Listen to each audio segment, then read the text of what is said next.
Et on a souvent des clients qui reviennent quelques années après pour nous dire « Est-ce que je peux vous rendre le diamant de 0,7 carat parce que je voudrais un diamant de 0,9 ?» Mais une cliente qui a acheté un 1 carat qui veut plus petit, ça par contre on l'a jamais. Quelles sont les erreurs à éviter lorsqu'on va faire le choix d'une bague de fiançailles? Ne pas se rendre compte qu'il s'agit d'un investissement pour la vie.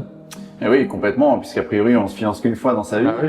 Et c'est un bijou qui va être transmis même à ses enfants. Tout à fait. On a des garçons des fois hésitant d'une taille à une autre par exemple, ou même sur les caractéristiques, et on les a jamais vus regretter d'avoir été chercher peut-être le choix un peu, on va dire, au-delà du raisonnable. Absolument. Deuxièmement, ce qui est très important, c'est aussi de trouver la bonne équation entre le volume et le budget qu'on va vouloir y accorder.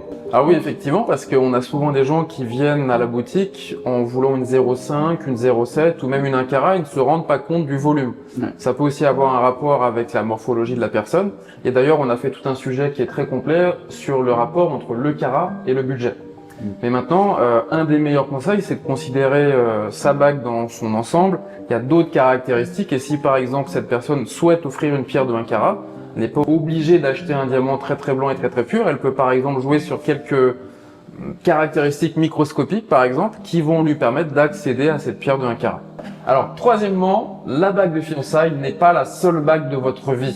Oui, c'est vrai, vous aurez bien d'autres occasions pour acheter une bague, mais en tout cas, la bague de fiançailles doit être intemporelle, elle s'inscrit dans le temps, donc il faut qu'elle puisse traverser les modes et les courants. Donc c'est pour ça qu'on a une approche assez classique finalement sur le produit, parce que l'idée c'est de jamais s'en lasser. Effectivement, on n'achète pas une bague parce qu'elle est à la mode ou que c'est une tendance. Une bague de fiançailles, c'est quelque chose qui se transmet. Quatrièmement, effectivement, chez nous, on aura toujours à cœur de guider chacun de nos clients sur ses projets. Très souvent d'ailleurs sur des projets sur mesure, avec effectivement l'idée d'une bague qui va être intemporelle, tout en écoutant finalement la personnalité de notre cliente, ses envies et puis aussi son budget bien évidemment. Une bague du coup sur mesure qui ressemble à la personne qui l'offre et puis au couple qui va la porter toute sa vie.